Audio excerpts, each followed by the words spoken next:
শাহজাহান চৌধুরী হাফিজাহুল্লাহ, আল্লাহরে বান্দা বলেছে 1 টাকাও দেওয়া লাগবে। আমরা বাংলাদেশ জামাত ইসলামী চট্টগ্রাম বিভাগ থেকে 10 টাকা 20 টাকা করে কালেকশন করি, মাত্র 1 কোটি টাকা দিয়ে এই বিশাল খাল পরিষ্কার করে দেব, অলরেডি দিয়েছি। 1টা টাকা সরকারের কাছ থেকে নেওয়া লাগেনি। ধন্যবাদ দেওয়ার দরকার ছিল, প্রশংসায় ভাসছে তামাম দুনিয়া, এখন তাদের প্রশংসা করে। ওখানে যিনি চেয়েছিল 400 কোটি টাকা, সেই লোক বলছে খাল ভালো করে পরিষ্কার হয়নি। আমার মনে হয় শয়তান তো আমি দেখিনি, যদি দেখতাম তো ওই রকম একটা টাটকা শয়তানের মতো কথা না। আপনি চাইলেন কত? 400 কোটি, আর এই লোকটা 1টা টাকা না নিয়ে 1 কোটি টাকা নিজের দলীয় ফান্ড থেকে কালেকশন করে নিজের উদ্যোগে পরিষ্কার করে দিলেও অন্তত শুকরিয়া আদায় করে আলহামদুলিল্লাহ বলার দরকার ছিল। আর আপনি বলছেন না সেরকম পরিষ্কার হয়নি। আপনার কাছে 400 কোটি টাকা দিলে পোড়াটায় হাওয়া হয়েছে, তো আর পরিষ্কার এই পরিমাণ হইতো। এই জন্য আমার মূল কথা হচ্ছে, বিশ্বনবী নিজে এত বড় চরিত্রের অধিকারী, তিনি 23 বছর কোরআন ছাড়া চেষ্টা চালিয়েছেন, রাজনীতি করেছেন, এর আগে কিচ্ছু হয়নি। কিন্তু কোরআনে কারিম দিয়ে যখন আরম্ভ করেছি, এমন এমন মানুষ তৈরি হয়েছে, কিয়ামত পর্যন্ত ওই রকম মানুষ আর মনে হয় হবে না। হবে না, ওমরের মতো মানুষ তামাম দুনিয়া মিলে আর বানাতে পারবেন না। তিনি রাষ্ট্রপ্রধান হওয়ার পরও প্রতিদিন 5টা করে ভালো কাজ করতেন। 5টা ভালো কাজ মানে প্রতি রাত্রে তিনি 5 বার করে সুবহানাল্লাহ পড়তেন, আর 2 রাকাত করে নামাজ পড়তেন, আর 1 খতম করে কোরআন শরীফ পড়ে দিলেই হয়ে গেল নাকি? আমরা তো ভালো কাজ এইগুলোই মনে করি না, এটা ভালো কাজ শুধু না, ভালো কাজ হযরত ওমর যেটা করতেন, প্রতিদিন অন্তত 5টা পরিবারের খবর এলাকার ভেতরে তিনি নিতেন। যে রাতে একেবারে তার পুরা জীবন পড়ে আমি দেখেছি, যে রাতে একেবারেই কিছু হয়নি, অন্তত 3টা ভালো কাজ তিনি করেছেন। সে কি কাজ? রাতের বেলা যে দেখলেন যে এক বাড়ি থেকে একটা লোক বের হয় আবার প্রবেশ করে, উনি যে হাত চেপে ধরলেন, ডাক দিয়ে বললেন, আল্লাহর বান্দা, বারবার এর বাড়ি থেকে বের হন আবার প্রবেশ করেন, কি আপনি কি? লোকটা বলছে, আমি তো বাড়ির মালিক। মালিক তো বারবার বের হন কেন? লোকটা বলছে, পথিক, আপনি কে? আপনাকে তো চিনি না। আমার স্ত্রী সন্তান সম্ভবা, এমন একটা বিপদে আমি আছি, এরকম বিপদে জীবনে আমি পড়ি নাই, আর আমি এ বিষয়ে একেবারে অনভিজ্ঞ, কিচ্ছু জানি না যে ডেলিভারি কি করে করাতে হয়। স্ত্রী ব্যথার যন্ত্রণায় ছটফট করছে, বাধ্য হয়ে বারবার বাইরে আসি আবার ভেতরে যায়। হযরত ওমর সঙ্গে সঙ্গে বাড়িতে গেলেন, স্ত্রীকে ডাক দিয়ে বললেন, আব্দুল্লাহর মা, আল্লাহ জান্নাত বিক্রি করছে, যদি কিনতে চাও আমার সাথে দৌড়াও। উনি আমার মতো হামজা না, সাধারণ মানুষ না, দেশের প্রেসিডেন্ট, 12.5 লক্ষ বর্গ মাইল এলাকার প্রেসিডেন্ট। এ বিশাল এলাকার দায়িত্বে থাকার পরে স্ত্রীকে বলছে, আল্লাহ জান্নাত বিক্রি করছে, যদি কিনতে চাও আমার সাথে দৌড়াও। বলেন তো, একটা বাংলাদেশের কোন মেম্বারও এই কাজ তার বউ দিয়ে করাবে? আপনি পেয়েছেন আজ পর্যন্ত? স্ত্রীকে বললেন, যদি সত্যি আমার সাথে দৌড়াতে চাও, কিছু তেল, আটা, তরকারি একটা বস্তার ভেতরে নাও, কিছু তেনা নাও, ন্যাকড়া নাও, কাপড় নাও, এগুলো কাজে লাগবে। স্ত্রী বলে, জান্নাত কিনতে যাবেন, তেল নেব কেন, কাজে লাগবে। নিয়ে গেলেন। ওই রাতে ওই লোকটার বাড়ির ভেতরে প্রবেশ করালেন স্ত্রীকে। বাইরে দাঁড়িয়ে আছে, কিছুক্ষণ পরে আওয়াজ এলো, খলিফাতুল মুসলিমিন, আপনার বন্ধুকে সুসংবাদ দেন, তার একটা পুত্র সন্তান হয়েছে, ছেলেটাও ভালো আছে, মাও ভালো আছে। হযরত ওমর সঙ্গে সঙ্গে পড়লেন আলহামদুলিল্লাহ। পাশে ছিল বাড়িওয়ালা, কত বলছে ইন্না লিল্লাহ। হযরত ওমর বলেন, আপনি ইন্না লিল্লাহ পড়েন, আপনার তো আর খুশি হয়ে আলহামদুলিল্লাহ পড়ার কথা। লোকটা বলে, খলিফা আমি আপনাকে চিনতে পারি না, রাতের বেলা মেহেরবানি করে আমারে মাফ করে দেন।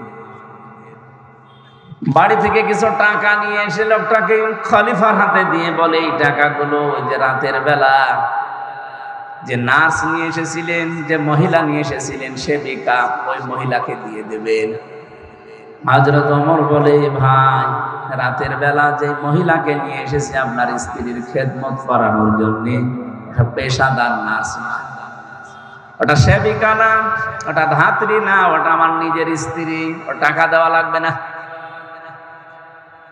এই যে বললাম না যে রাতে একেবারে ভালো কাজ করতেন না, তাও 3টা করতেন, তার ভেতরে এটা একটা। এটার নাম কি? ভালো কাজ। এইরকম ভালো কাজ বাংলাদেশে আছে? আমরা ভালো কাজ এই যে চলে গেল একটা বিশাল রজনী, এখনো চলছে। এই 10, 11, 12 জিলহজ কত গুরুত্বপূর্ণ রাত চলে গেল। এই রাতগুলোতে ভালো কাজ আমরা মনে করেছিলাম শুধু কোরবানির গোশত মরণের খাওয়া খাবো, এই ভালো কাজ আমরা বুঝি না। হযরত ওমরের মতো মানুষ তৈরি করেছিলেন এই কোরআনে কারিমের রাজনীতি দিয়ে। এই জন্য এই শব্দটা আগামী থেকে আর লিখবেন না। আর কেউ যদি বাধা দেয় যে রাজনৈতিক এই শব্দ কোরআনের সাথে মেলে না, ওরে আমার কাছে নিয়ে যাবেন কুষ্টিয়া। ও কোরআন পড়তে পারে কিনা ওরে আমি জিজ্ঞাসা করি। আমি এখানে তেলাওয়াতে 2 কিরাত পড়েছিলাম। 7 কিরাতে কোরআন শরীফ পড়া যায়। আমার 7টার উপরে আয়াত আছে। আমার বিশ্ববিদ্যালয়ের সাবজেক্টই ছিল কোরআন। তার ভেতরে আমি 2টা কিরাত এখানে পড়েছিলাম। আপনারা আলেম ছাড়া হয়তো যারা মনে করছেন ইব্রাহিম না বলে ইব্রাহাম বললো, মানে এটা আর একটা কিরাত। আমরা যদি কিরাতের ক্লাস নেই ওইদিকে আমরা যাব ইনশাআল্লাহ। আমরা বোঝাতে চাচ্ছিলাম আগামী থেকে কোরআনে কারিম দিয়ে রাজনৈতিক কথা বলবেন না, এটা রাজনৈতিক মঞ্চ নয়। এই কথা যদি কেউ বলে আমার সামনে যেন বলবেন না ভাই, কারণ আপনি যে বিষয়ে জানেন না ওই বিষয়ে আপনার কথা বলা ঠিক না। আমার জীবনই কাটছে কোরআনের ওপরে। আমি সেই ছোটবেলা থেকে এর সাথে লেগে আছি। আমি কারিয়ানা শেষ করেছি কোরআনের ওপরে নাকি হাদিসের ওপরে? হাদিসের ওপর কারিয়ানা হয়, কিসের ওপরে? এরপরে হাফেজি পড়েছিলাম এই কোরআনটা মুখস্থ করি। আমি কামেল করেছি কোরআনের ওপরে, অনার্স মাস্টার্স আমার কোরআনের ওপরে। তো আমার এখনো এমফিল চলছে কোরআনের ওপরে, পিএইচডিও আমার কোরআনের ওপরে। বলেন তো, আপনার কাছ থেকে যদি এখন জিজ্ঞাসা করে করে শুনে শুনে করা লাগে, কোরআনের কথা বলা লাগে যে এটা রাজনৈতিক কথা, এটা অরাজনৈতিক কথা, তা আমার গলায় দড়ি দিয়ে মরিয়ে যাওয়ার দরকার না। কোন আলেম যদি এরকম, এই যে সেলিম জাহাঙ্গীর ভাই, এরপরে আরো যারা আলেম আছে আজকে যিনি কথা বলছিলেন, এনারা যদি বলে না এটা রাজনীতি, তখন অন্তত পরামর্শে বসা যায়। আপনার পেটে বোম মারলে আপনি ইব্রাহিম হবে না ইব্রাহাম হবে আপনি তাও বলতে পারবেন, আর আপনার কাছে জিজ্ঞাসা করে কথা বলা লাগবে? আগামী থেকে আলেমদের এভাবে আর বাধা দেবেন না। যুব কল্যাণ সংঘের উদ্যোগে মহাবিশ্ব এটা তাফসীরুল কোরআন মাহফিল আপনারা দিয়েছেন। যদিও এই সময় এখন তাফসীর মাহফিলের সময় আমাদের এই দেশে না। আমাদের দেশে ওই অক্টোবর, নভেম্বর, ডিসেম্বর, জানুয়ারি, ফেব্রুয়ারি এই মাসগুলোতেই বেশি হয় শীতের সময়। বাকি সময়গুলো কখন বৃষ্টি কাদা লেগে যায় বলা যায় না। এগুলো বাইরের দেশগুলোতে আমার এখন আলোচনার বেশিরভাগ শিডিউল নেওয়া বাইরের দেশে। ওগুলোতে ওই ফাঁকা ময়দানে দেয় না, ওগুলো দেয় সব অডিটোরিয়াম। এই জন্য বৃষ্টি ঝড় কাদা হলে ওদের কোনো সমস্যা। তারপরও সাহস করে এলাকার মানুষ যখন অন্তত দিয়েছে, আর পরিবেশটাও আজকে অলরেডি এখনো পর্যন্ত ভালো আছে নাকি? বৃষ্টি যেন ঘন্টাখানেক পরে হয়। আমরা কোরআনে কারিম থেকে কিছু গুরুত্বপূর্ণ কথা আজকে, আমি বলেছিলাম না আগস্টের 5 তারিখের আগে আর এই 10 মাস আমি আজকের আয়াত দিয়ে মিলাবো ইনশাআল্লাহ। আল্লাহ যেন সহজ সরল ভাষায় বোঝানোর তৌফিক দেন।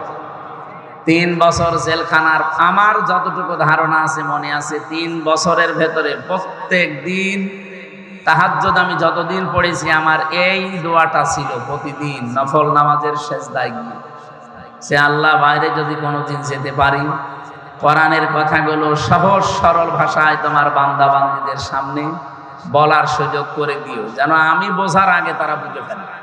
এই জন্য আমার মনে হয় আমার কথা পাগলেও বুঝে ফেলে। আপনারা বুঝবেন ইনশাআল্লাহ, আশা করছি। আজকের মাহফিলের সম্মানিত সভাপতি জনাব জাফর ইকবাল, আতালাল্লাহু আমরাহু ওয়া বারাকাল্লাহু ফি হায়াতি, আমিন। এতক্ষণ যিনি আলোচনা রাখলেন সেই খুলনা থেকে এসেছেন বিশিষ্ট ইসলামিক চিন্তাবিদ মাওলানা আসাদুজ্জামান আসাদ। আলোচনা রেখেছেন সহকারী অধ্যাপক, সম্মিলনী ডিগ্রি কলেজ, মনিরামপুর, যশোর, বিশিষ্ট ইসলামিক চিন্তাবিদ মাওলানা সেলিম জাহাঙ্গীর। আতালাল্লাহু আমরাহু ওয়া বারাকাল্লাহু ফি হায়াতি। এটা মাহিদিয়া নাকি ওইটা না, ওই যে একটা মাহিদিয়া ফাজিল মাদ্রাসা আছে না পাশে, যাক মাওলানা প্রিন্সিপাল এসেছে, কি যেন নাম, মাওলানা ওমর ফারুক, অধ্যক্ষ মাওলানা ওমর ফারুক এসেছে, ফাজিল মাদ্রাসা প্রিন্সিপাল সাহেব। মাওলানা রবিউল ইসলাম খুলনা এসেছে, আমার বড় ভাইরা এসেছে, খালিদ সাইফুল্লাহ, যার মাধ্যমে আজকের এই অনুষ্ঠানটা নেওয়া। আমি এখন মাহফিল করি না, ভাইরা ভাই তো না নিলে আবার আমার ম্যাডামের কাছে তাল লাগাবে আর এক ঝামেলায় পড়বো, এই কারণে নিয়েছি। কিন্তু এসে যে অনেকক্ষণ বসে থাকতে আমার আসলে বিরক্ত লাগে, এই জন্য মাওলানাকে ডিস্টার্ব করছিলাম। উনিও ভালো কাজই করছিল, কিন্তু এই কাজটা আরো আগের থেকে করলে ভালো হতো।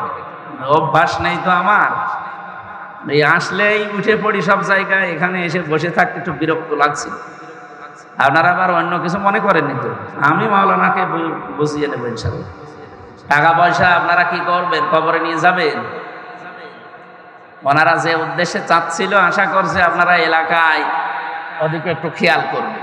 যে কয়দিন চোখ আছে দিয়ে যাবেন, চোখ বন্ধ হয়ে গেলে ইচ্ছা করলো আর পারবেন না। আল্লাহ রাব্বুল আলামিন বলেন, লাআল্লি আ'মালু সালিহান ফীমা তারাকতু কাল্লা ইন্নাহা কালিমাতুন হুয়া কাইলুহা ওয়া মিন ওয়ারাইহিম বারযাখুন ইলা ইয়াউমি ইউবআসুন।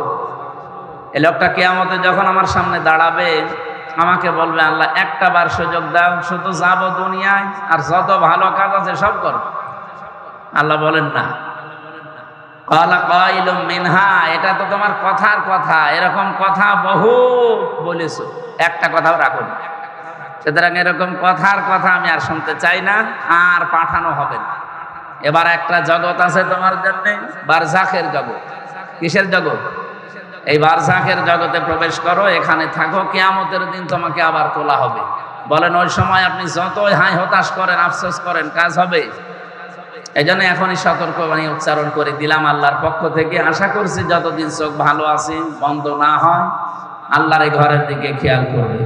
আল্লাহ কবুল করুন, আমিন। মঞ্চে বসা আছেন ইসলামী আন্দোলন, বিশেষ করে একামতে দিনের যারা দায়িত্বে আছে বাংলাদেশে, তাদের ভেতর অন্যতম এই মানুষগুলো। ওয়ারফা'না লাকা যিকরাক, আল্লাহ এদের মর্যাদা, সম্মান দুনিয়া আখিরাতে আরো যেন বাড়িয়ে দেন। বলেন আমিন। সামনে বসা মুসলমান ভাইরা, পর্দার আড়ালের সম্মানিতা মা এবং বোনেরা, প্রশাসনের ভাইরা, আজকে আমি খুলনা রেঞ্জের ডিআইজি সাহেব, যিনি আমাদের এই খুলনা বিভাগের 10টা জেলার দায়িত্বে আছেন, ডিআইজি রেজাউল হক হাফিজাহুল্লাহ, আল্লাহর বান্দার সাথে কিছুক্ষণ আগে কথা বলছিলাম। বললাম যে স্যার আপনি কোথায় আছেন? আমি অফিসে আসলাম। এখন অফিস মানে এখন কিসের অফিস? সাতক্ষীরায় ছিলাম, অনুষ্ঠান শেষ করে এই পৌঁছালাম।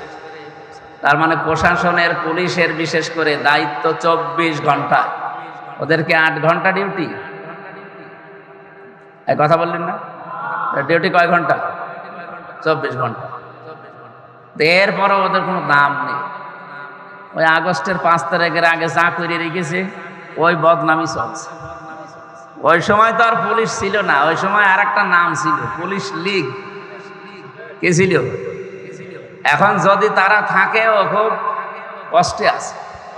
তো বাকি যারা আছে এগুলো তো অন্তত পুলিশ। এই জন্য আমার মনে হয় আমি উপরে আমার যতটুকু আয়ত্ত আছে আমি চেষ্টা চালাবো। আর সামনে যদি আল্লাহ পরিবেশ করে দেয়, আমার 2টা দাবি আছে প্রশাসনের। 1 নম্বরে ওদের বিভাগটা আলাদা করে, ওরা শুধু আইজির কথা মতো চলবে, কোনো নেতা খেতা নেত্রী এদের কথা মতো চলবে না। এ দেশ কন্ট্রোল করার জন্য আর কাউকে লাগবে না, শুধু পুলিশের পোশাকই যথেষ্ট। 2 নম্বরে ওনাদের 8 ঘন্টা করে ডিউটি। আমাদের এই দেশে যারা চাকরি করে কয় ঘন্টা বলেন? সরকারি বেসরকারি যত অফিস আদালতে চাকরি করেন, 8 ঘন্টার বেশি ডিউটি নেই। 8 ঘন্টার পরে যদি আপনি ডিউটি করেন 2-4 ঘন্টা 5 ঘন্টা, ওটা ওভার টাইম। ওর আলাদা বেতন দেওয়া লাগে না লাগে না? তো পুলিশ 8 ঘন্টা ডিউটি করে ও বউ বাচ্চা নিয়ে বাড়িতে থাকবে, বাকি এই সময় এই যে এখানে এসে বসে আছে প্রায় 20-21 জন, ওর কি এখন ডিউটি? এখন কেমন কারণ বসে থাকবে? ও সকাল 10টা থেকে বিকাল 4টা পর্যন্ত ডিউটি করে বাড়ি যেয়ে বউ ছেলে মেয়ে নিয়ে কাজ করে খাবে। এই সময় ওর এখানে এসে রাত 11টায় বসে থাকা লাগবে কোন কারণে? এই আলাদা যে এই 5-7 ঘন্টা এখন যে ওভার টাইম করছে এর জন্য কি বেতন বাড়া আছে? ঘোষ খাবে না করবে কি? না, আপনারা আবার অন্যদিকে নিয়েন না। আমি চাই যে আগামীতে এদের এই ওভার টাইম যেই কয় ঘন্টা হবে, 5 ঘন্টা 7 ঘন্টা 10 ঘন্টা 8 ঘন্টা ডিউটির পরে যেই কয় ঘন্টা ডিউটি করবে ওদের হিসাব করে টাকা দেওয়া লাগবে। আমি জানি ওদের অনেক ভালো ভালো কাজ করার ইচ্ছা আছে কিন্তু পারে না বাস্তবতার কারণে। এমন এমন অফিসার আছে যে অফিসার নিজে বেতন পায় হয়তো 42,000 টাকা, কিন্তু বাসা ভাড়া করে স্ত্রী আর ছেলে মেয়েকে রেখেছে ঢাকাতে, 50,000 টাকা বাসা ভাড়া। 42,000 টাকা দিয়ে এখনো কয় হাজার টাকা লাগে? ওইটাকে ফেরেশতা জিবরাইল দিয়ে যাবে? ওই তখন একটু এদিক ওদিক করে বদনাম হয়ে যায়। অথচ ডিউটি করে তো 24 ঘন্টা না 18 ঘন্টা। আপনি 8 ঘন্টা পরে যে কয় ঘন্টা ডিউটি করবে ওই ঘন্টা টাকা দেন। আমি আকিজ গ্রুপে ছিলাম, আকিজ গ্রুপে 8 ঘন্টার পরে যেই কয় ঘন্টা ডিউটি করবেন ওই কয় ঘন্টা ওভার টাইমে টাকা দেওয়া লাগবে তাদের। শুধু বাংলাদেশের প্রশাসনে এই নিয়মটা নেই, আগামী থেকে এটা যদি ইসলাম আসে, কারণ পুলিশ এই বিভাগ চালু করেছিল হযরত ওমর। কে? পুলিশ বিভাগ যেটা আমরা দেখি প্রশাসনে, এই বিভাগটা চালু করেছিল হযরত ওমর রাদিয়াল্লাহু তাআলা আনহু। তারা আজ অবহেলিত এবং মানুষের কাছে গালি নাতি ঝাঁটা খেতে খেতে জীবন শেষ হয়ে গেল। ওরা বাস্তবতায় যেহেতু অনেক ঠেকে যায়। ডিআইজি সাহেব আমারে বলছিল, আপনি 8 ঘন্টার পরে যতই ওদেরকে, কিছু পুলিশ, সবাই না, কিছু পুলিশকে যদি আপনি একেবারে ওভার টাইমের বেতনও দিয়ে দেন তাও ঘুষ খাবে। আমার মনে হয় উনি কথা একেবারে 100% সঠিক বলেনি, অন্তত 99%। পুলিশ ভাইরা, আপনারা যে দায়িত্বে আছেন কখনো নিজেদেরকে ছোট মনে করবেন না। এটা বিশাল মহান পেশা একটা। নবীজি জানিয়েছেন 2টা চোখ জাহান্নামে যাবে না, তার একটা এরা। যারা এই রাতের বেলা মানুষের জান মাল ইজ্জত আবরু হেফাজতের জন্য রাত জেগে পাহারা দেয়, এই মানুষের চোখ আল্লাহ জাহান্নামে দেবে না। সুবহানাল্লাহ বলতে পারেন না? 2 নম্বরে যারা রাতের বেলা নিজের অপরাধের কথা স্মরণ করে কান্নাকাটি করে। আল্লাহ আমাদেরকে এইরকম শুকরগুজারি বান্দা হওয়ার তৌফিক দান করেন, বলেন আমিন। প্রশাসনের যে ভাইগুলো আজকে শৃঙ্খলার দায়িত্বে এসেছেন সবাইকে নিয়ে আল্লাহর দরবারে শুকরিয়া জানাচ্ছি, বলেন আলহামদুলিল্লাহ। আরো জোরে বলেন আলহামদুলিল্লাহ। দরুদ আর সালাম পাঠ করি আমাদের নবী, মানবতার মহান শিক্ষক মুহাম্মদুর রাসূলুল্লাহ সাল্লাল্লাহু আলাইহি ওয়াসাল্লামের প্রতি। আপনারা জানেন এটা জিলহজ মাসের 12 তারিখ। 4টা মাস আল্লাহর কাছে পবিত্র, আমরা কোরআন থেকে জেনেছি। আল্লাহ রাব্বুল আলামিন জানিয়েছেন, ইন্না ইদ্দাতাশ শুহুরি ইনদাল্লাহি 12 শাহরান ফি কিতাবিল্লাহ ইয়াওমা খালাকাস সামাওয়াতি ওয়াল আরদা মিনহা আরবাআতুন হুরুম ইলা আখির আয়াত। সূরা তাওবার 36 নম্বর আয়াতে এসেছে, অবশ্যই গণনার দিক থেকে আল্লাহর নিকটে মাসের সংখ্যা 12টা। আসমান আর জমিন আল্লাহ যেই দিন তৈরি করেন ওই দিন 12টা মাসের নাম তার কিতাবে তিনি লিপিবদ্ধ করেছিলেন। কয় মাস? জানুয়ারি, ফেব্রুয়ারি, মার্চ, এপ্রিল, বৈশাখ, জ্যৈষ্ঠ, আষাঢ়, কি মুহররম, সফর। এই 12টা মাসের 4টা মাস আল্লাহর কাছে একেবারে পবিত্র। আল্লাহ নিজে বলেন সম্মানিত। তার ভেতরে মুহররম, রজব, জিলকদ, আর এখন চলছে যেটা জিলহজ। ওই জামানায় আমি দেখেছি তাফসিরের ভেতরে কাফেররা পর্যন্ত এই 4টা মাসকে তারা সম্মান দিত। ওদের তো গোষ্ঠীগত দ্বন্দ্ব চলতো সারা বছর, কিন্তু এই 4 মাস আসলে তারা বলতো না এটা সম্মানিত মাস, এই জিলহজ মাস, এটা সম্মান দেওয়া লাগবে। সুতরাং মারামারি, গন্ডগোল কেস কাম মামলা মোকদ্দমা যা আছে আপনার সাথে 4 মাস আর হবে না, এ মাস চলে যাক, আপনাকে আবার আমি দেখে নেব। আপনি বলেন তারা কাফের, তারপরও আল্লাহর এই মাসকে তারা সম্মান দিয়েছে এইভাবে। এ মাস আসলেই তারা মারামারি, গন্ডগোল, মনোমালিন্য সব বন্ধ করে দিত। বাংলার মুসলমানেরা বলেন তো আমরা কি এই মাসের সম্মান এইভাবেও দিতে পারছি? জিলহজ মাস এসেছে, এখন কি মারামারি দেশ থেকে বন্ধ হয়ে গেছে? বলেন বলেন। যত রকমের অন্যায় অবৈধ কাজ এবং কি মিথ্যা সাক্ষী দেওয়া, মিথ্যা মামলা দেওয়া, আর একটা নাম বলেই ফেলি, এই যে চাঁদাবাজি করা, এটা কি এখন বন্ধ হয়ে গেছে? আরে ভাই, জিলহজ মাসে অন্তত তো আপনি কি সম্মান দিচ্ছেন এ মাসকে?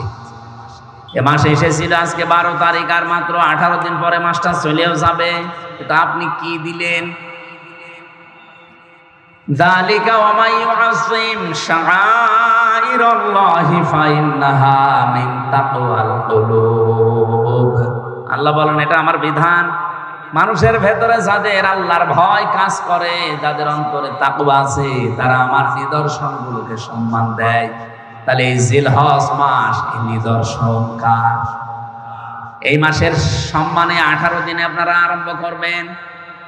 যাদের সাথে মামলা মোকদ্দমা চলছে বলবেন ভাই থাক, এ মাসে বন্ধ, আবার এই মাস চলে গেলে দরকার হয় যদি করা লাগে আবার আরম্ভ করব। পারবেন না বলতে? দেখেন আবার করব। অনেকের কথাবার্তা বন্ধ হয়ে আছে, 2 দিন 5 দিন 7 দিন 1 বছর কথা বলে না বিভিন্ন কারণে। আরে ভাই, এটা সম্মানিত মাসকে সম্মান দেওয়া লাগবে। সুতরাং এই মাসে এই সিদ্ধান্তটা নিন যে আমি এখন থেকে আবার কথা আরম্ভ করে দিলাম। যদি ওইরকম পরিবেশ হয় এই মাস চলে গেলে আবার ওর সাথে কথা বন্ধ করে দেব। এই আমলটা আজকে থেকে আরম্ভ করবেন যারা কথা বন্ধ করে দিয়েছেন দুনিয়ার কোনো কারণে। হ্যাঁ, আখেরাতের কোনো কারণ ওটা আলাদা, কিন্তু দুনিয়ার সাথে রিলেটেড কোনো বিষয় এর কারণে যদি আপনি সম্পর্ক নষ্ট করে কথা বন্ধ করে দেন, মুরগিতে ধান খেয়েছে এই জন্য কথা বলে না, এরকম মানুষ নেই? এরকম কোন বিষয়ে যদি আপনি কথা বন্ধ করে 3 দিনের ভেতরে মারা যান, আপনি বেঈমান হয়ে মরবেন। 3 দিন কথা না, 10 দিন 15 দিন 1 মাস কথা বন্ধ হয়ে আছে, এরকম মানুষ এখানে বসে আছে। কথা বলেন না কেন? ইসলামী ব্যাংকে আপনার বাবার, যাদের ব্যাংক তারা ফেরত পেয়েছে। কথা বলেন না কেন? যাদের ব্যাংক তারা ফেরত পেয়েছে, তাদের মাথার ঘাম পায়ে ফেলে বানানো ব্যাংকটা, আপনার কয় টাকা আছে ওখানে? আপনার বাবা টাকা দিয়েছে? যাদের টাকার ব্যাংক তারা ফেরত পেয়েছে, আপনার সমস্যা কি? আরো আমার মনে হয় এই 15.5 বছরে যেভাবে দখল করেছিল ডবল টাকা দেওয়া দরকার। এই 15.5 বছরে যাদের জীবন থেকে সময়গুলো কেড়ে নিয়েছে, যারা কেড়ে নিয়েছে, যেহেতু রাষ্ট্রের দায়িত্বে থেকে এগুলো কেড়ে নেওয়া হয়েছে, রাষ্ট্রের উচিত তাদের এই সময়গুলো ফেরত দেওয়া। সময় ফেরত না দিতে পারলে তাদের জরিমানা দেওয়া। যেমন এই যে জনাব এটিএম আজহারুল ইসলাম বিনা কারণে 13 বছর জেল খাটলো। কথা বলেন, হাইকোর্ট থেকে সুপ্রিম কোর্ট থেকে তাকে বিনা একেবারে নির্দোষ প্রমাণ করেছে যে ওনার কোনো দোষ নেই। এই 13 বছরে ওনার তদন্ত করে দেখলাম যে কোনো দোষ পাওয়া যায়নি। বেকসুর খালাস মানে কি? কথা বলেন না কেন? বেকসুর খালাস মানে ওনার কোনো দোষ আমরা এই 13 বছর অনুসন্ধান করে পেলাম না। এই যে আমার 3 বছর রেখেছিল, আমারও বেকসুর খালাস দিয়েছে। আদালত প্রমাণ করছে যে আমির হামজার কোনো দোষ আমরা পাইনি। 3 বছর আমরা আটক করে রেখেছিলাম যে কোনো দোষ আছে কিনা, না একটা দোষও পেলাম না, এই জন্য বেকসুর খালাস দিলাম। তাহলে আমি 3টা বছর যে লস হয়ে গেল, এই বছরগুলো ঘুরিয়ে দেন। এই কথা বলছেন না কেন ভাই? আমার এই বছরগুলো ঘুরিয়ে দেন। আপনি তো প্রমাণ করলেন যে আমার কোনো দোষ নেই, আপনাকে একেবারে খালাস করে দিলেন।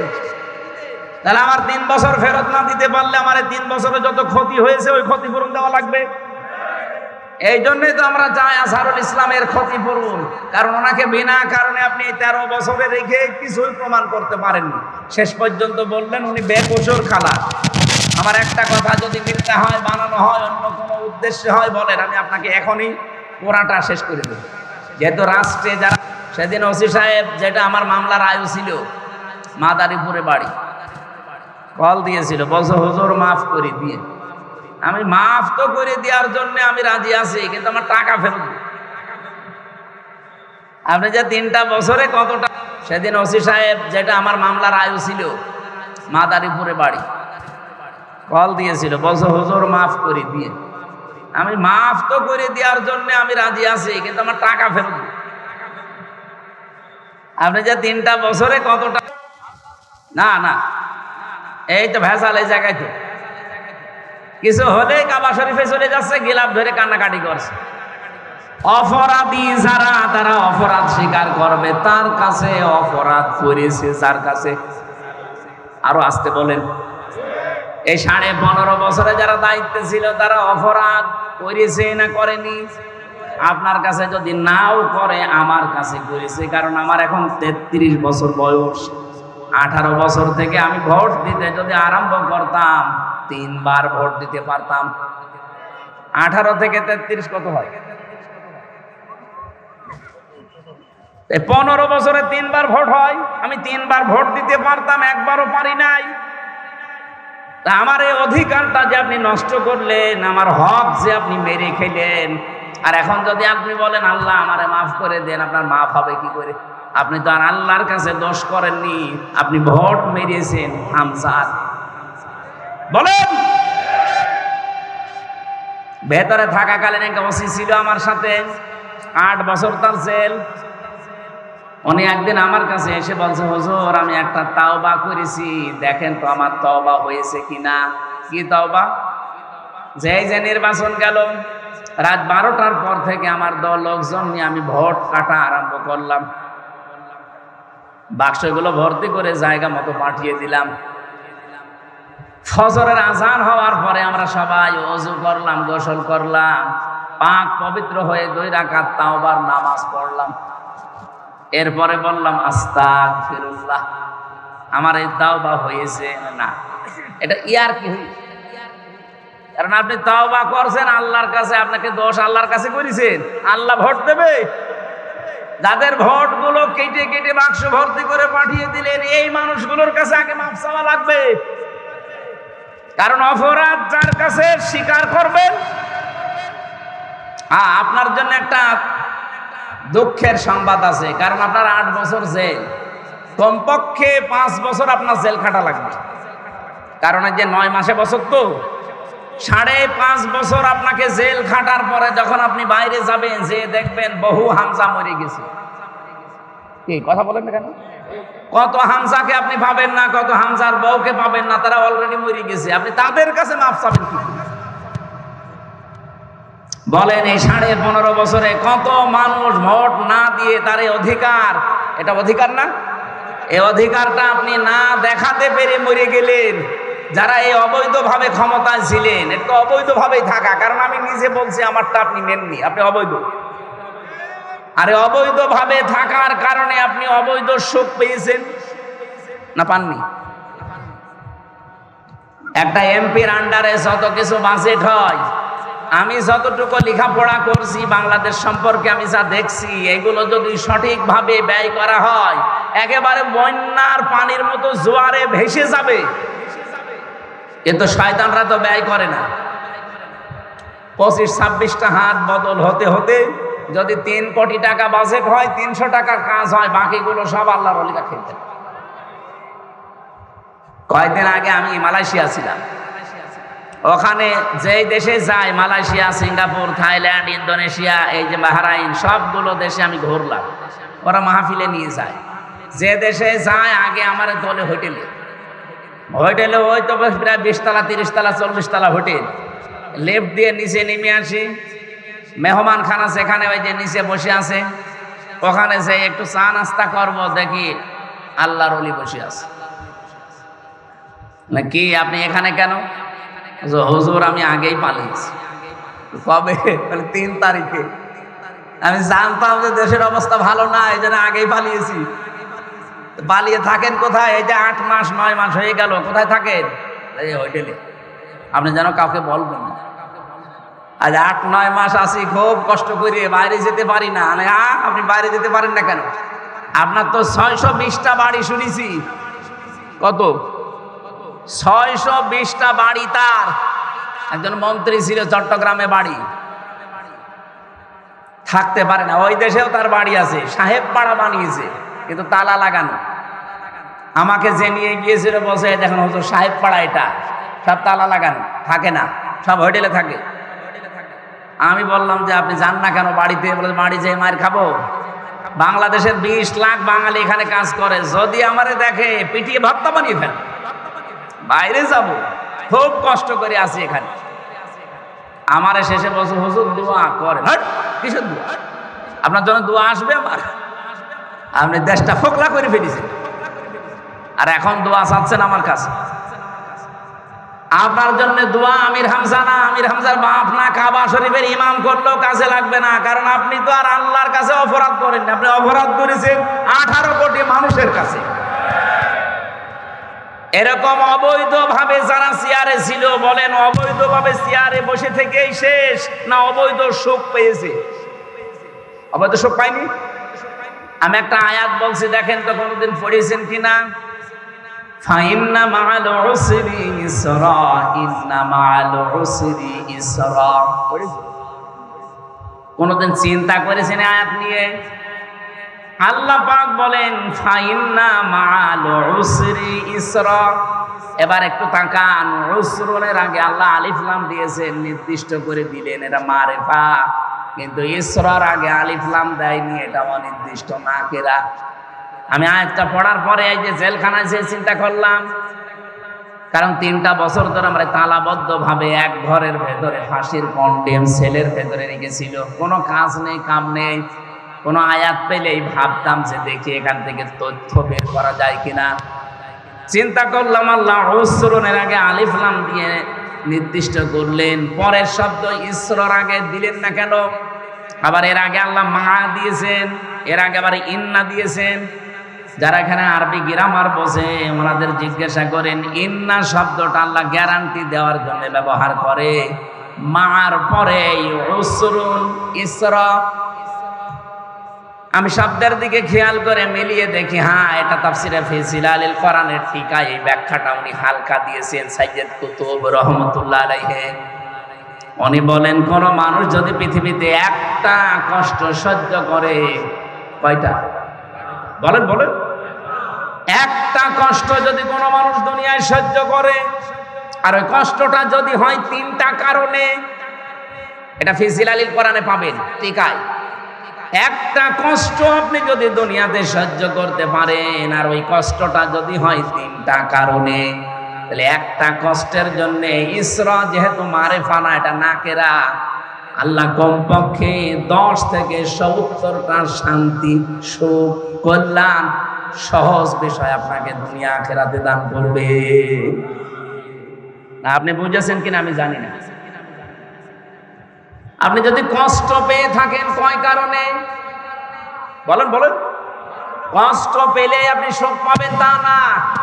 কষ্ট তো হাতিনাও পেয়েছে, কি পাইনি? যাওয়ার দিন কি কান্না দেখেছি, স্বামী মরে গেল মনে মহিলা তো কান্দে দি, ঠিক কন্দন করছিল, কষ্ট না পেলে কাঁদবো কেন? তার এই কষ্টের কান্নাটা কিন্তু 3টা কারণের একটা কারণও আমি পাইনি। 1 নম্বরে আপনি যদি কষ্ট পেয়ে থাকেন দুনিয়ায় আল্লাহর জন্যে, কার জন্যে? বলেন বলেন। 2 নম্বরে রাসূলুল্লাহর জন্যে, 3 নম্বরে মানবতার জন্যে। এই বাংলাদেশে 54 বছর বাদ দিলাম, 15 বছরে আপনি হিসাব করেন, বহু মানুষ আল্লাহর জন্য তারা চাকরি হারিয়েছে, আল্লাহর জন্য তারা চেয়ার থেকে উপরের চেয়ারে উঠতে পারে নাই। ও যদি আল্লাহর পথ রাসূলুল্লাহর পথ বাদ দিয়ে অন্য কোন পথে চলতো, ও চেয়ারে খালি উঠতেই থাকতো। এরকম বহু মানুষ উঠেছে না ওঠে নাই? বলেন না কেন? যারা এই যে কষ্ট পেলেন এই 3 কারণে, আল্লাহর জন্য, রাসূলুল্লাহর জন্য, মানবতার জন্য, একটা কষ্টের সুখ পাবেন কয়টা? 70টা। বলেন বলেন, আরো জোরে বলেন। সিস্টেমের পরের আয়াতে দেখেন, যেহেতু আল্লাহ রিপিট করেছেন, ইন্না মাআল উসরি ইসরা। মা মানে কিন্তু পরে না, মা মানে কি? সঙ্গে, সাথে। আল্লাহ বলেন কোন মানুষ যদি একটা কষ্ট দুনিয়ায় সহ্য করে, কমপক্ষে তার সাথে সঙ্গে ৭০টা সুখ, শান্তি, কল্যাণ, স্বস্তি, নিরাপত্তা আমার আল্লাহ রেডি করে রেখেছেন। বলেন সুবহানাল্লাহ। এবার আমি আরেকটা ব্যাখ্যা বলছি, একটু তাকান। কোন মানুষ যদি দুনিয়াতে একটা সুখ ভোগ করে, আর ওই সুখটা যদি হয় অবৈধ সুখ, একটা সুখের কারণে কমপক্ষে ৭০টা দুঃখ তাকে ভোগ করা লাগবে। এই 15 বছরে যারা সুখ ভোগ করেছেন, কমপক্ষে মনে করেন 50টা।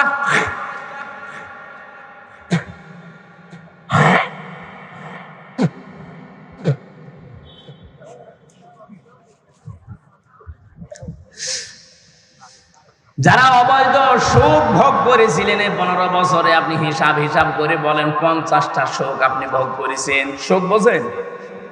সুখ বোঝেন না? এই সুখগুলো যারা ভোগ করলেন 50টা, এক একটা সুখে যদি ৭০টা করে অশান্তি আপনি ভোগ করতে, আল্লাহ তো আপনাকে দেবেই, কারণ মা আছে। আপনি হিসাব করে বলেন তো 50টা সুখে দুঃখ হবে কয়টা? ৩,৫০০। কিসের ৩,৫০০? ৩,৫০০। হ্যাঁ, শূন্যটা কম হয়ে গেছে। ৩,৫০০ দুঃখ, কষ্ট, অশান্তি, অপমান, অপদস্থ হবেন। এরপরে আপনার অন্য কিছু। হাসিনা যে সফল হতে পারে না এই 10 মাসে, এই কারণে ও কিন্তু 28 বার কমপক্ষে তৈরি করেছে ষড়যন্ত্র। এই 10 মাসে একবারও সফল হতে পারেনি, কারণ যত অবৈধ সুখ ভোগ করেছে, এক একটা অবৈধ সুখের জন্যে অন্তত 50টাও যদি সুখ পায়, 50টা না 50,000 পেয়েছে, কি মজে থাকতো। মাওলানা মামুনুল হক আর আমির হামজা এই দুইজনের লাল দাগ দিয়েছিল যে এদের যেন জামিন না হয়। বলেন সুবহানাল্লাহ। 3টা বছর মামলাটা 28 বার তুলেছে। সিএমএম কোর্ট, জজ কোর্ট, হাইকোর্ট মিলে 28 বার না। অথচ এই মামলা আগস্টের 5 তারিখের পরে শুধু তুলতে দেন, মামলা জামিন না পুরা খারিজ করে দিয়েছে।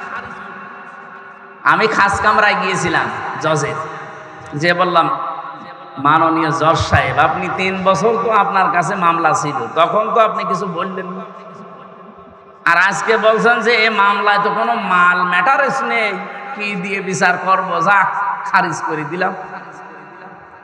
আগে কি মাল ছিল এই 3 বছর? না হুজুর। না হুজুর মানে তখন জামিন দিলে তো আমার 3 বছর জেলে থাকা লাগে না। হুজুর কিছু করার নেই, আমার হাত বাঁধা আছে। কি ছিল? 1628 জন মানুষ বাংলাদেশে দায়িত্বে আছে, এখনো আছে। শুধু ওই মহিলাটার হাত শুধু খোলা ছিল, তাছাড়া বাকি এই দেশের 1627 জন মানুষের হাত সব বাঁধা ছিল। ও কাওয়া কাকুরও হাত বাঁধা ছিল। ও কাওয়া কাকে কাকা করতো। ও যদি একটু ডান থেকে বামে যায়, ও কাওয়ার গোষ্ঠীও শেষ করবে। যেই কয়েকজন ছিল আমি তো দেখেছি, সবগুলোর হাত বাঁধা, কেউ কিছু পারবে না, সব আল্লাহর ওলি বলি দেবে। তারপর আমরা চাই আগামীতে দেশ যারাই নেবেন, কে নেবেন আমরা জানি না, যারাই নেবেন 1628 জন মানুষ দায়িত্বে থাকবে। কারো হাত যেন এভাবে বাঁধা না থাকে, সবার হাত থাকবে আবু সাইদের মতো খোলা। এটা চান কারা কারা দেখি? লিল্লাহি তাকবীর।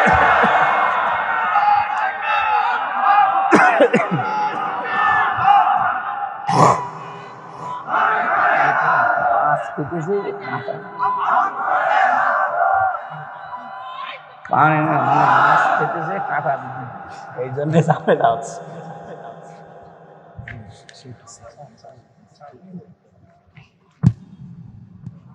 এই আর কয় মিনিট সময় দেবেন বলেন তো? আমার এখন মাহফিল কম তো, 2-5 ঘন্টা অসুবিধা, কিন্তু আপনাদেরকে যে উদ্দেশ্যে এরা নিয়ে এসেছে, এই মাহফিলটা আজকে ছিল আমার চৌগাছা বাজারে। ওখানে আল্লাহর ওলিরা কি করেছে আমি জানি না, এই আমার ভাইরা ভাইয়ের সাথে চাকরি করে, ইনি কিভাবে কায়দা করে এখানে নিয়েছে আমি জানিও না। আজকে দুপুরবেলা জানাতে মাহফিল আমার এখানে। আমি তো সেই কুষ্টিয়া থেকে আসার সময় মনে করছি আমার চৌগাছা মাহফিল। চৌগাছা আসার পাশাপাশি এখানে না, আরো দূরে কোথায় মনিরাম। দেখো হয়ে গেছে যখন, আর এর একটা উদ্দেশ্য নিয়ে দিয়েছে। আমরা আয়াতে যাচ্ছি, তাফসীর মাহফিল শোনার জন্যই তো এসেছেন নাকি? অন্তত আর কিছুক্ষণ সময় চাচ্ছি আপনাদের কাছে। কিন্তু ওরা বারবার এই যে পেছন দিক থেকে একটু বানাল্লাহু লাহু বাইতান ফিল জান্নাহ, একটু তাকান। এবারে পুরা 2 তলা 3 তলা মসজিদ করে দেওয়া লাগবে, এইটা হাদিস না। হাদিস হচ্ছে মান বানা লিল্লাহি মাসজিদান, যে ব্যক্তি একটা মসজিদ বানাবে। মসজিদ মানে কি? একটা সেজদার জায়গা, একটা টাইলসের জায়গা, এটাও একটা মসজিদ। সুতরাং একটা টাইলসের জায়গা পরিমাণে এতটুকু যা খরচ হয়, এরকম যদি 500 টাকা 1000 টাকা খরচ লাগে একটা টাইলস দিতে, এই পরিমাণের জায়গাও যদি কেউ কমপ্লিট করে দেয়, সে একটা মসজিদ বানানোর সওয়াব পাবে। আল্লাহ জান্নাতে তার জন্য ঘর বানাবে। একেবারে পুরাটা 2000 স্কয়ার ফিট বানিয়ে ছাদ করে দেওয়া লাগবে, এটার নাম মসজিদ না, ওটা তো কমপ্লিট। আপনি শুধু একটা টাইলসের জায়গা পরিমাণ একটা মানুষ সেজদা দিতে পারে, এতটুকু জায়গার যে খরচপাতি আছে এতটুকু দিয়ে দিলে জায়গা আছে মসজিদে। ও কলম পর্যন্ত ওঠানো হয়ে গেছে, শুধু একটা সেজদার জায়গা কমপ্লিট করার মতো অর্থ আপনি দিয়ে দেবেন। এখন না পারলেও এসে দিয়ে দেবেন। আপনি একটা নিয়ত করে রাখেন, কারণ এই উদ্দেশ্যে আজকের এই অনুষ্ঠানটা দেওয়া, নয়তো এই অনুষ্ঠানটা এই গরমের ভেতরে দিত না। আপনাদের বারবার বলছে তো, এই জন্য আপনারা একটু চেষ্টা করেন। একটা সেজদার জায়গা বানাতে যা লাগে, 2টা টাইলস হলে একটা সেজদার জায়গা হয়ে যায়। অন্তত এই পরিমাণের যে খরচ আছে, আপনারা একটু নিয়ত করে, হয়তো 500 700 1000 মতো লাগবে, আপনারা দিয়ে দিন। 50-60 জন যদি এইভাবে করেন, দেখেন জায়গাটা কমপ্লিট হয়ে যাবে। কিয়ামত পর্যন্ত এখানে সেজদা চলতেই থাকবে ইনশাআল্লাহ। হযরত ইব্রাহিম আমাদের জাতির পিতা, সূরা মরিয়মের 41 নম্বর আয়াত যেটা আমরা তেলাওয়াত করেছিলাম, আল্লাহ রাব্বুল আলামিন বলেন, ওয়াযকুর ফিল কিতাবি ইব্রাহিম ইন্নাহু কানা সিদ্দীকান নাবিয়্যা। স্মরণ করো আমি ইব্রাহিম নবীর আলোচনা আমার এই কিতাবের ভেতরে আপনাকে আমি করে শোনালাম। নিশ্চয় সে ছিল সিদ্দিক এবং নবী। এই 2টা গুণ আমাদের জাতির পিতা ইব্রাহিম আলাইহিস সালামের আল্লাহ বর্ণনা দিলেন। এবার আসেন, ওনাকে আল্লাহ যে কিতাবের ভেতরে বর্ণনা করে আমাদেরকে শুনিয়েছে ইব্রাহিম নবীর কাহিনী, সেই কিতাবের নাম হচ্ছে কোরআন শরীফ। সেই কিতাবের নাম কি? আরো জোরে বলে। যে কোরআনে কারীম থেকে আমরা কথা শোনার জন্য অলরেডি বসে আছি। আজকে যে আয়াত পড়েছিলাম সূরা ইব্রাহিমের 6 নম্বর আয়াত, রব্বুল আলামিন জানিয়েছেন, কিতাবুন আনজালনাহু ইলাইকা লিতুখরিজান নাসা মিনাজ যুলুমাতি ইলান নূর। হে নবী, এই কিতাব আমি আপনার প্রতি এই জন্য নাজিল করলাম, এই কিতাব দিয়ে আপনি মানুষদেরকে অন্ধকার থেকে আলোর দিকে নিয়ে আসবেন।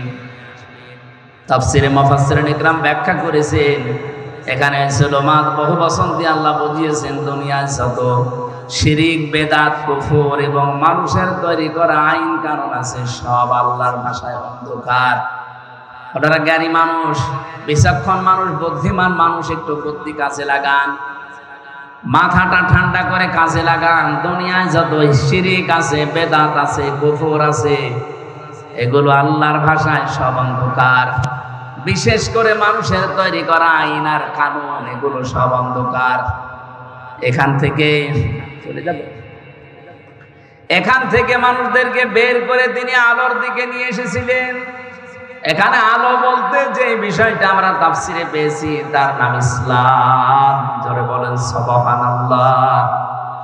সুতরাং আমরা এই একই কাজ এখন করছি।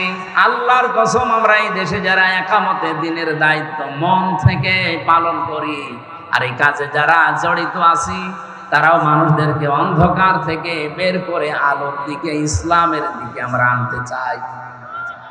আপনি যাই মনে করেন না কেন, যদি মনে করেন না এটা ওদের দুনিয়ার কাজ, এটা রাজনীতি, এটা ধর্ম, ব্যবসা, যা মনে করেন, আমার অসুবিধা নেই। আমি কোরআন থেকে যেটা পেয়েছি, মানুষের তৈরি করা আইন কানুন এগুলো সব অন্ধকার। শিরিক এটা অন্ধকার, বেদাত এটা অন্ধকার, কুফরি এটা অন্ধকার, জুলুম এটা অন্ধকার।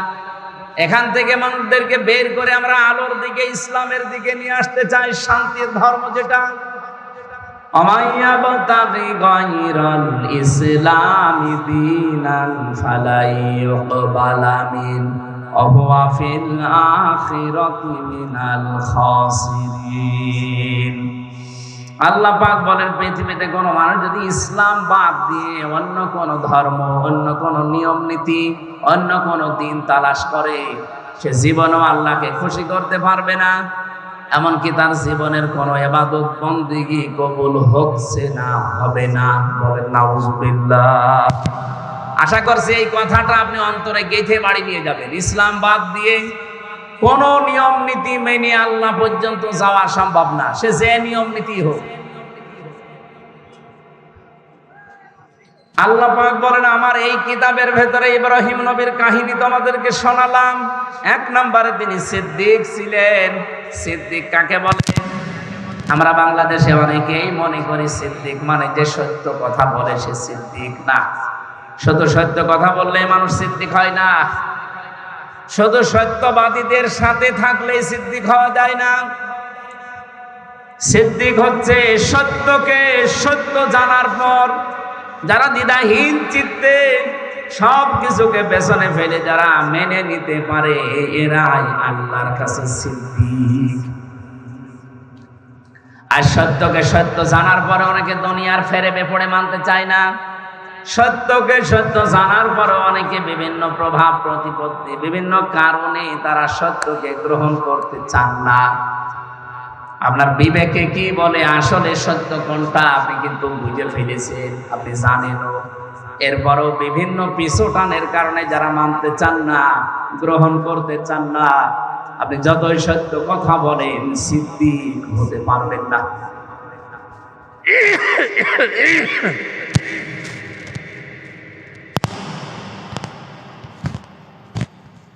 নবীজির মেরাজের ঘটনাকে যিনি যখন বিশ্বাস করে নিলেন দ্বিধাহীন চিত্তে, প্রশ্ন ছাড়া, বিশ্বনবী ওই দিন বলেছিলেন, আবু বকর, মেরাজের কাহিনী বলতে গিয়ে আল্লাহ নিজে পর্যন্ত আশ্চর্য হয়ে গেছে, আর তুমি কোনো প্রশ্ন ছাড়া এত বড় বিশাল কাহিনী বিশ্বাস করে নিলে। আজকে থেকে তোমারে আমি খালি হাতে ফেরত দিতে পারি না। তোমার নামে আজকে আমি নবী একটা লকব লাগিয়ে দিলাম। তুমি শুধু আবু বকর না, এখন থেকে তুমি আবু বকর সিদ্দিক। বাংলার মুসলমানেরা, বিশেষ করে যশোরবাসী, ভালো করে শুনবেন এটা। শুধু সত্য কথা বলেই কিয়ামতের দিন যে চারটা কাতার আল্লাহ বানাবে, মিনান নাবিয়িনা ওয়াস-সিদ্দিকিনা ওয়াশ-শুহাদাই ওয়াস-সালিহিন, এই চার কাতারের প্রথম কাতারে তো যেতে পারবেন না, নবীরা থাকবে। দুই নম্বরে সিদ্দিকরা, যারা সত্যকে সত্য জানার পরে দুনিয়ার সব পেছনে ফেলে যারা গ্রহণ করে নেয়, এরা কিয়ামতের দিন সিদ্দিক মানে আবু বকরের সাথে উঠবে। আর সেই সুযোগ এখন বাংলাদেশে যাচ্ছে। সত্যকে সত্য আপনি জানেন, বোঝেন, আপনি সত্যি বলেন তো সত্য কোনটা আপনি জেনে ফেলেছেন, বুঝে ফেলেছেন, এরপরও আপনি মানতে চান না কেন? জাতির পিতা ইব্রাহিমকে আল্লাহ এমনি সিদ্দিক দেয়নি, তিনি সত্যকে অনুসন্ধান করেছিলেন। আমাদের মতো মুসলমানের ঘরে তার জন্ম হয়নি, তার জন্ম হয়েছিল মুশরিকের ঘরে। তার বাবা মূর্তি বানাতো, এজন্য নামই ছিল আজর। তিনি আকাশের তারকা দেখলেন, বললেন এটা আমার রব হবে। চন্দ্র দেখলেন, বললেন রব হবে। সূর্য দেখলেন, বললেন রব হবে। যখন সব ডুবে গেল, বলেন না, সব আপনি দেখেছেন, জানেন, আপনি বুঝতেছেন, কিন্তু পেছনের টানের কারণে আপনি মানতে পারেন না। সত্যকে সত্য জানার পরও মানতে পারেন না, কিয়ামতের দিন আবু বকরের সাথে এই কাতারে উঠতে পারবেন না। ইব্রাহিম নবীকে আল্লাহ প্রথম গুণ দিয়েছেন, তিনি সিদ্দিক ছিলেন। সত্যকে সত্য জানার পর আর বাবা মার দিকে তাকান নাই, গোষ্ঠীর দিকে তাকান নাই, বংশের দিকে তাকান নাই, জাতির দিকে তাকান নাই, বলেছেন হানিফা, সব দিক থেকে মুখ ফেরালাম, আমি একনিষ্ঠভাবে আল্লাহর দিকে ঘুরলাম। আর সেই সময় এসেছে বাংলাদেশে ইব্রাহিমের সন্তান যারা দাবি করেন, সত্যকে সত্য জানার পরে গ্রহণ করতে গেলে অনেক কিছু আপনার ছাড়া লাগতে পারে। আপনার বংশের লোক বেজার হতে পারে, দলের লোক হয়তো বেজার হতে পারে। এই কথা বলেন না কেন? কিন্তু সব কিছু ছেড়ে ইব্রাহিম নবীর মতো হানিফা প্রতিদিন এই দোয়াটা জায়নামাজে বসে বসে পড়ে। ইন্নী ওয়াজ্জাহাতু, কি জায়নামাজের দোয়া? এটা আল্লাহু আকবার বলার পরে এটা বলার নিয়ম। আর আমরা এই আল্লাহু আকবার বলার আগে ইন্নী ওয়াজ্জাহাতু ওয়াজহিয়া লিল্লাযী পড়ে নিয়ে তারপরে নাওয়াইতু আন উসাল্লি আল্লাহু আকবার। কেন? এটার নিয়ম হচ্ছে আল্লাহু আকবার বলবেন, এরপরে আপনি দাঁড়িয়ে বলবেন ইন্নী ওয়াজ্জাহাতু ওয়াজহিয়া লিল্লাযী, আমি সব দিক থেকে মুখ ঘোরালাম, আসমান আর জমিন যিনি উদ্ভাবক আমি তার দিকে মুখ ঘুরিয়েছি একনিষ্ঠভাবে। আমি জানি আমার এই মুখ ঘোরানোতে অনেকে বেজার হবে, আমার পরিবার হয়তো মানবে না, আমার বংশের লোকরা উল্টাপাল্টা কথা বলবে, এতদিন সেই মতে ছিলাম পথে ছিলাম তারা দেখতে পারবে না, না পারুক। আমার বাবা ইব্রাহিম যেভাবে ঘুরেছে আমিও ঘুরলাম। কিয়ামতের দিন আমি এই সিদ্দিকদের কাতারে উঠতে চাই। উঠতে চান না? এটা কি অত সহজ? যত সহজে বললাম আমার দ্বারা অত সহজ না, আমার হামজার দ্বারা অত সহজ না, এটা অনেক কঠিন বিষয়। এই জন্য তাওবার যে ব্যাখ্যা করতে আরম্ভ করেছিলাম, খালি আমরা অপরাধ করি একজনের কাছে আর একজনের কাছে স্বীকার করি হবে না। যেখানে অপরাধ করেছেন, যদি বোর কাছে অপরাধ করেন বোর কাছে স্বীকার করেন, যদি স্বামীর কাছে অপরাধ করেন স্বামীর কাছে স্বীকার করেন। 2 নম্বরে কি? অনুশোচনা করা, অনুতপ্ত হওয়া। 3 নম্বরে জীবনে আর এই কাজ আমি করব না এই ভেবে ছেড়ে দিয়ে চলে আসা। এই 3টা যখন মানুষ মানবে এটার নাম তাওবা। আর তাওবা করলে কি হয়? ফাউলাইকা ইউবাদদিলুল্লাহু সাইয়্যাতিহিম হাসানাত। শুধু গুনাহ মাফ না, পুরা জীবনে যত গুনাহ ছিল সব আল্লাহ ফাঁকা করে দেয়, ওই ফাঁকা জায়গাটা আল্লাহ নেকি দিয়ে ভরাট করে দেয়। তো এই তাওবা এমনি এমনি হবে?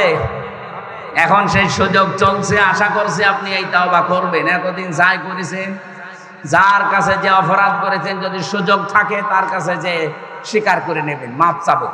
2 নম্বরে মনে মনে অনুশোচনা করবেন, অনুতপ্ত হবেন। 3 নম্বরে জীবনে আর এরকম পথে এই রাস্তায় আমি আর আসবো না, এরকম দৃঢ় সিদ্ধান্ত নিয়ে যারা থাকতে পারে ওদের পেছনের অপরাধ আল্লাহ আর রাখে না, পুরাটা পাল্টিয়ে নেকি দিয়ে ভরাট করে দেয়। যারা এই যে পরকীয়া প্রেমী আছে, নিজের বউ বাদ দিয়ে অন্যের সাথে লাইন করে, বা নিজের স্বামী বাদ দিয়ে অন্যের সাথে লাইনই আছেন, এখন তওবা করা লাগবে। এই মুহূর্তে এরকম অবৈধ নাম্বার যাদের আছে নাম্বারগুলো ডিলিট করে দেন। কারা কারা করবেন হাত তুলেন তো দেখি। এই এলাকায় তো এসব 2 নম্বর কাজ নেই, আলহামদুলিল্লাহ। যদি কেউ এরকম 2-1 থেকে থাকেন নাম্বার ডিলিট করে দেন আর অনুশোচনা করেন, অনুতপ্ত হবেন, রাতের বেলা একা একা কাঁদবেন। 3 নম্বরে বলবেন জীবনে আর এরকম এই নাপাক রাস্তায় আমি আর যাব না। কারা কারা পারবেন এই সিদ্ধান্ত নিতে হাত তুলেন। সালাক আছে তো, এটা তো গাজী অ্যাডভোকেট এনামুল হকের এলাকা না? উনি তো উকিল মানুষ, খুব চালাক। আপনারাও এরকম চালাক, আপনারা হাত তুলতে রাজি না।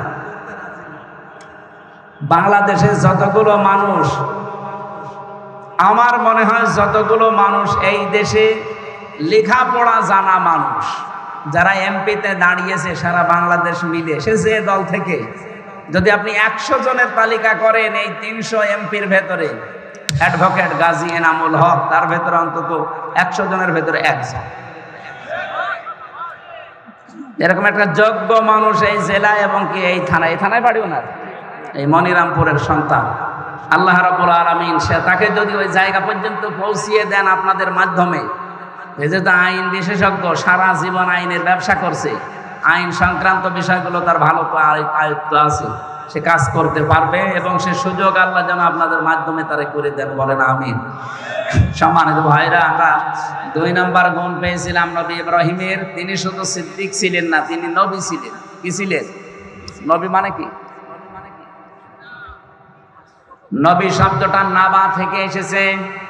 নাবা শব্দের বাংলা অর্থ হচ্ছে সংবাদ। এই যে সংবাদ পড়ে না, সংবাদ আপনি ইংরেজিতে লেখেন তো দেখেন কি হয়, নিউজ। কি হয়? NEWS। আমার মনে হচ্ছে এই শব্দটা আমি একটু মিলিয়ে দেখেছি, এই নিউজের ভেতরে তামাম দুনিয়া আল্লাহ সবের ভেতরে ঢুকিয়েছেন। এন দিয়ে আপনি যদি নর্থ ধরেন, ই দিয়ে ধরি ইস্ট ধরেন, ডাব্লু দিয়ে ওয়েস্ট ধরেন, এস দিয়ে সাউথ ধরেন, তাহলে আর কোন জায়গা বাকি আছে? পূর্ব পশ্চিম উত্তর দক্ষিণ চারিদিকে আমার আল্লাহ যত খবর আছে সব খবর ইব্রাহিম আলাইহিস সালাম এরকম নবী যত আল্লাহ পাঠিয়েছিলেন সবার কাছে আল্লাহ দিয়েছিলেন। ওয়াকাযালিকা নুরি ইব্রাহিমা মালাকুতাস সামাওয়াতি ওয়াল আরদ ওয়ালিয়াকুনা মিনাল মুকিনিন। আল্লাহ বলেন এইভাবে করে আমার ইব্রাহিমকে আমি আসমান আর জমিনের মালাকত মানে রাজত্ব, রাজ্য কিভাবে চালানো লাগে এই সিস্টেম গুলো আমি আল্লাহ তাকে দেখিয়েছিলাম। আর সে দৃঢ় বিশ্বাসীদের অন্তর্ভুক্ত। সুতরাং এমন একজন জাতির পিতা আমরা পেয়েছি। আল্লাহ পাক যত খবর, যত সংবাদ, যত নিউজ সব আল্লাহ তাকে দিয়ে দুনিয়ায় পাঠিয়েছিলেন। এজন্য তার পুরা জীবন আমি পড়ে দেখেছি। 50টা পরীক্ষা আল্লাহ তার পুরা জীবনে নিয়েছেন। তার ঈমান সম্পর্কে পরীক্ষা পেয়েছি পুরা কোরআনে আমি 10টা, আমল সম্পর্কে পেয়েছি 30টা, আর পুরা শরীরের এই 3.5 হাত বডির ভেতরে পেয়েছি 10টা। এই 50টা পরীক্ষা পুরা কোরআনের ভেতরে আল্লাহ দিয়েছেন। জাতির পিতা আমাদের, যিনি কোনোদিন একটা পরীক্ষায় ফেল করেননি। আমাদের উচিত হবে তার সন্তান হিসাবে যত পরীক্ষা সামনে আসবে এই সিদ্দিকদের কাতারে, কিয়ামতের দিন যদি আবু বকর সিদ্দিকের কাতারে দাঁড়াতে হয়, এরকম পরীক্ষা আবু বকরের মতো আমাদের জীবনে আসবে না? আসবে। কারণ সংবাদ তো আমরা পাচ্ছি। হযরত ইব্রাহিম জাতির পিতা হিসাবে তিনি সংবাদ এনেছিলেন। ওই সংবাদগুলোকেই প্রতিষ্ঠিত করেছিল, কায়েম করেছিল তার সন্তান মুহাম্মদুর রাসূলুল্লাহ। তিনি সবচাইতে বড় নবী। ওনারাও নবী ছিলেন, কিন্তু সবচাইতে বড় নবী ছিলেন আমাদের নবী মুহাম্মদুর রাসূলুল্লাহ। আমাদের উচিত হবে তার আদর্শকে ব্যক্তি থেকে শুরু করে আন্তর্জাতিক জীবন পর্যন্ত যেখানে যেভাবে তিনি চলেছেন ওইভাবে করে ওই যে 23 বছর 40 থেকে 63 এক সেকেন্ডও যেন আমরা বাদ না দেই, পুরাটা জীবন আমাদের এই দেশে যেন আমরা কায়েম করতে পারি। বলেন আমিন। ওয়ালাকাদ আরসালনা মূসা বিআয়াতিনা নাখরিজ কওমাকা মিনাজ যুলুমাতি ইলান নূর। আমি পাঠিয়েছিলাম মূসাকে আমার আয়াত দিয়ে, সে মানুষদেরকে বের করেছিল অন্ধকার থেকে আলোর দিকে। ওয়াযাক্কিরহুম বিআইয়ামিল্লাহ, আমি আল্লাহর বিভিন্ন দিবস তাকে আমি আল্লাহ স্মরণ করিয়েছি। এই যে দিবস স্মরণ করানো, এটা কি? তাফসীরে ইবনে কাসিরের ভেতরে আছে যত নিয়ামতগুলো আল্লাহ বিভিন্ন দিবসে তাকে দিয়েছিলেন। যেমন ফেরাউনের কবল থেকে আল্লাহ তাকে মুক্তি দিয়েছিলেন, ফেরাউনের দাসত্ব থেকে মুক্তি দিয়েছিলেন বনি ইসরাইলকে। 2 নম্বরে বিশাল সমুদ্রকে প্রাচীর বানিয়ে তাকে পার করেছিলেন। মান্না সালওয়া 40 বছর পর্যন্ত জান্নাতের খাবার খাওয়িয়েছিলেন। এরকম তার জীবনে পুরা 9টা বড় বড় নিয়ামত দিয়ে আমার আল্লাহ তাকে ভরপুর করে দিয়েছিলেন। আমার মাঝে মাঝে মনে হয় আগস্টের 5 তারিখের আগ পর্যন্ত আমরা যা ছিলাম, যত নিয়ামত আল্লাহ 10 বনি ইসরাইলদের মতো আমাদেরও আল্লাহর শুকরিয়া আদায় করা দরকার। ওরা করে নাই, ওরা ধ্বংস হয়ে গেছে। এখনো পর্যন্ত ওরা ধ্বংসের তালিকায় আছে। এই যে ইহুদি যারা মুসা নবীর উম্মত বলে যাদের দাবি করে, এই ইসরাইল, এরা ধ্বংস হবে হয় আজ আর কাল। কারণ অভিশপ্ত এরা আল্লাহ নিজে তাদের উপরে লানত করে বরদোয়া দিয়েছে। বলেন নাউজুবিল্লাহ। আমাদের উচিত সত্যকে সত্য জানার পরে যারা আজ মেনে নিতে রাজি না, শুধু গা গু করেন, মোড়া মারেন, এদিক ওদিকে চলে যান, প্রতিদিন আপনি নিজে নিজের উপরে বরদোয়া দিচ্ছেন 17 বার। কয়বার? কোনটা? গায়রিল মাগদুবি আলাইহিম ওয়ালাদ-দাল্লিন, এটা বরদোয়া। প্রতিদিন আপনি বরদোয়া দিচ্ছেন রব্বুল আলামিন তাদের পথে আমাদেরকে চালাবে না যারা মাগদুব, যারা দাল্লিন, যারা গজব প্রাপ্ত এবং পথভ্রষ্ট। প্রথম নাম্বারে ইহুদি, 2 নাম্বারে খ্রিস্টান। সুতরাং নিজের প্রতি নিজে বরদোয়া হবে তখন। ইহুদি আর খ্রিস্টানরা সত্যকে সত্য জানার পরও ওরা মানে নাই।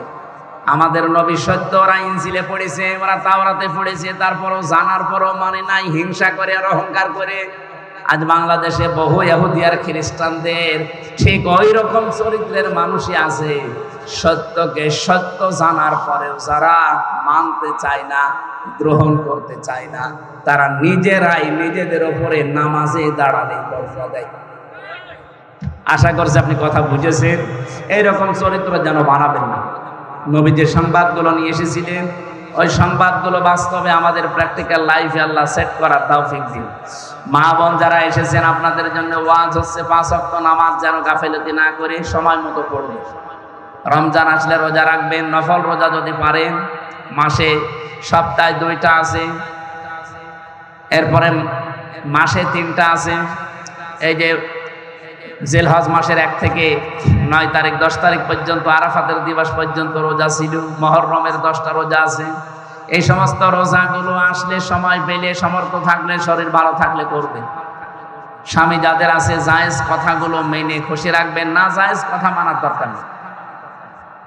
আর নিজের শরীরটাকে হেফাজতের ভেতরে রাখবেন, পর্দা পশিদায় রাখবেন। জান্নাতের দরজা আল্লাহ সবগুলো আপনার জন্য খুলে রাখবেন।